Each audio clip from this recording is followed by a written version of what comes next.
Hi all the students, today we are going to start with a new subject, that is Internet of Things. Internet of Things is also known as IoT. So what is IoT? Basically, Internet of Things or IoT is a massive network of physical devices which are embedded with sensors, software, electronics and network which allow the devices to exchange or collect data and perform certain actions. So basically IoT is a massive network, a huge network. Now what does this network consist of? This network consists of physical devices, right? And these devices are embedded with what? These devices are embedded with sensors, software, electronics and network, and because of this network these devices are able to exchange information, and with the help of their sensors they are able to collect data and perform certain actions. Now software, electronics and networks are the terms that we are aware with, but sensor is a new term over here. So what is a sensor? Basically a sensor is a device. A sensor is a device that detects a change in physical stimulus and turns it into a signal which can be measured or recorded. It is responsible for converting some type of physical phenomena in a quantity. So that means a sensor is that device which is detecting a change in the physical stimulus.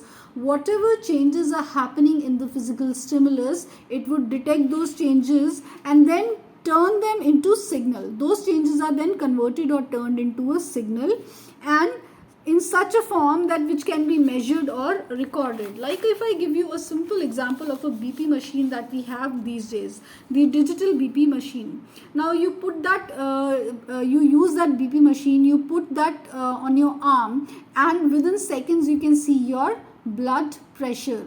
So how is your blood pressure being measured? The sensors inside the BP machine are sensing the physical stimulus in your body, and when that blood pressure is being sensed, then it is being the information of that BP being sensed is processed, and then it is converted into a form which is measurable or which can be recorded. Like you can see on screen your BP, you can see some digits. So that means it is converted into a format which can be understood, which can be recorded or which can be measured. So you can easily measure your BP by seeing on the screen of the BP machine. So what is that, how is that possible? That is possible only with the help of sensors, because the sensor sensed your physical stimulus, that is your blood pressure, then they converted into them into signals, and then they were actually converted into processed and converted into a form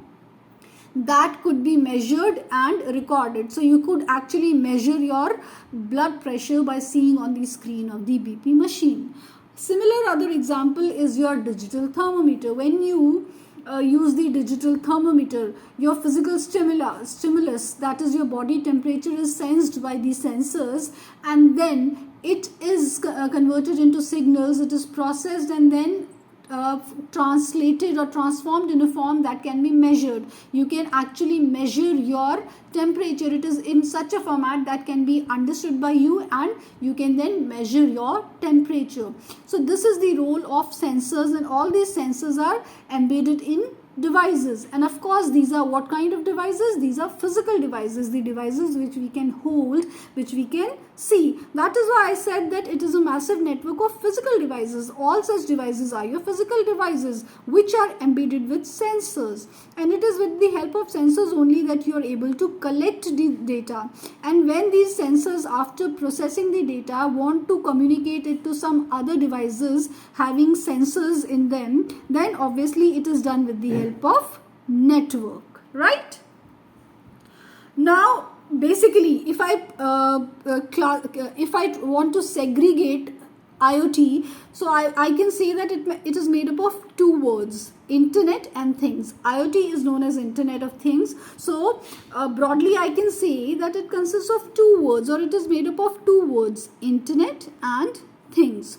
So what are things? Things are the physical devices appliances, gadgets, etc. So whatever gadgets you have, like your these days you have your smartwatches, or you have your appliances, or you have your physical devices. Like if I talk of an appliance, you have your washing machine, which can sense the load of clothes, and according to the load it fills in water in the machine, right? So it is sensing the load of clothes, and according to that load it is filling up the water up according to the medium load, large load, or small load. Similarly, for the physical devices, like your BP machine, or your thermometer, which is digital, gadgets like your smartwatches, etc. So this all comes under things. So things are basically all those physical things which can be a part of IoT, which can have sensors embedded in them, which can have software electronics in them, and which can be connected to the network. So this all comes under the things. Then it is Internet of Things. So internet is that particular network through which these devices are connected, because when these physical devices, which are embedded with sensors, software, electronics, sense some data, process that data, so obviously after the processing of that data, they need to communicate to some other devices, which is again embedded with sensors and softwares. So how is that one device going to communicate with device 2? Obviously using the network, which is your internet, right?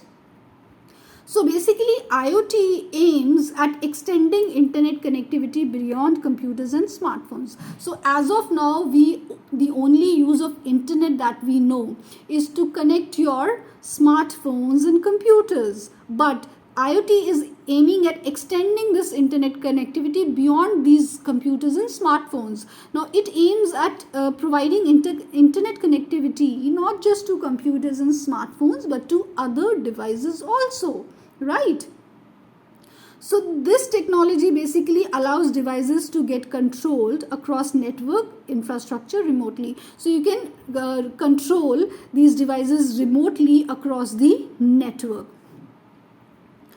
Now, as I already told you, that the examples of these devices are your pet tracking devices, your diabetes monitors, AC sensors to adjust the temperature. You have sensors in ACs nowadays, so you don't need to adjust the temperature manually. The ACs themselves adjust the temperature with the help of the sensors based on the obviously outside temperature. Then you have smart wearables like smart watches, etc. Okay, so this was the introduction of IoT, right? Now if I talk of sensors, again, as I told you, sensors sense some physical stimuli. Now what kind of signals these sensors are using for communication? Sensors are using radio signals for communication. So the signals that are used by sensors for communication are the radio signals, right? What all these sensors are doing? These sensors are first of all sensing the information, then they are processing that information, and then they are communicating that information. Sensing alone is not enough. After sensing, you need to process it. Now once you have processed it, you cannot keep it to yourself. You have to communicate it further. So these three important things, that is sensing the data, processing the data, and further communicating it, is done by the sensors. Now for this purpose, sensors have your sensing radius and communication radius. Since sensors need to sense the data as well as communicate the data after processing it, so for sensing the data, the sensors have a sensing radius. Now the sensing radius of the sensor determines how far a region the sensor can sense. That means how much coverage the sensor can provide depends upon the sensing radius of that particular sensor. Similarly, the communication radius of a sensor determines how far the sensor can communicate. So what is the range of communication for a particular sensor is determined by its communication radius. Now we will come to the characteristics of IoT. What are the characteristics of IoT? First of all, it is dynamic and self-adapting, right?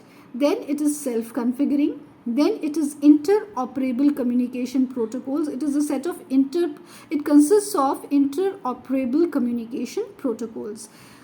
Then each device on IoT has a unique identity, and then every physical device in an IoT is integrated into the information networks. Now let's go into the details of these characteristics. First of all, I said that the characteristic of IoT is that it is dynamic and self-adapting. So dynamic and self-adapting means that all the IoT devices and systems have the capability to dynamically adapt with the changing context and take actions based upon their operating conditions, right? So they have the capability to dynamically adapt. That means as and when required according to the outside conditions. Like I gave you the example of AC with sensors. So depending upon the changing context. Now what is the changing context in case of ACs with sensors? That is the outside temperature. So depending upon what changes are in the outside temperature, these sensors, the AC will dynamically adapt its temperature according to that. So that means all the IoT devices have the capability to dynamically adapt with the changing context and then take actions based on their operating conditions. That means as I gave you the example of the AC only, so it dynamically adapts with the changing context. Changing context in case of the AC with sensors is your temperature. So if the temperature is high outside, what it'll do, it'll take action. What action? It'll decrease your temperature. When the temperature outside is low, then it'll again take some action based upon that particular context. What will it do? It will increase the temperature. So all the IoT devices are dynamic and self-adapting. Now the second point is that they are self-configuring. Now self-configuring is a process by which computer systems or networks automatically adapt their own configuration of components without human direct information, right? So self-configuring in itself means that such systems which can adapt their configuration automatically. So whatever the configuration of components is, they would automatically adapt their configuration without human direct intervention. Now I did not say human intervention, I said human direct intervention, because somehow there is human intervention through artificial intelligence. It is with the help of artificial intelligence only that these devices are able to adapt themselves dynamically, right? Some artificial intelligence algorithms have been embedded in these devices to tell them, say again I will take the example of AC with sensors, that an artificial intelligence algorithm has been embedded into the operating system of these air conditioners with AC, that when the temperature rises beyond this particular limit, you low down. When the outside temperature rises beyond this particular limit, you will lower your temperature, and when the outside temperature decreases beyond this particular limit, you will increase your temperature. So this is some kind of an artificial intelligence algorithm that has been embedded in that device, and only with the help of that algorithm it is able to take decisions, adapt dynamically, and adapt its configuration on its own. So obviously there is human intervention, but there is not direct human intervention, right? Okay, now the third feature is interoperable communication protocols. So basically interoperable communication protocols are those protocols which are able to exchange and make use of information, right? You have information, but if you keep it to yourself, it is of no use. You need to exchange that information. So interoperable in itself means you're able to exchange and make use of information. So when I say that an IoT has interoperable communication protocols, that means it has such protocols which support it to exchange information among other devices, right? Then it has unique identity. Now each IoT device has a unique identity, right? And it is with the help of a unique identifier. That means every device in an IoT will have a unique identifier, and this particular identifier is the IP address of that device. And with the help of this IP address, every IoT device has a unique identity. Next is that it is integrated into the information networks. Of course, it has to be and it needs to be integrated into the information network, because unless it is integrated in the network, it will not be able to communicate and exchange data with other devices and systems. And if it is not able to communicate and exchange data with other devices and systems, then it is of no use. So it is very important that every IoT device is integrated into the information system, so that it is able to communicate and exchange data with other systems. So this is it for today. I hope you understood.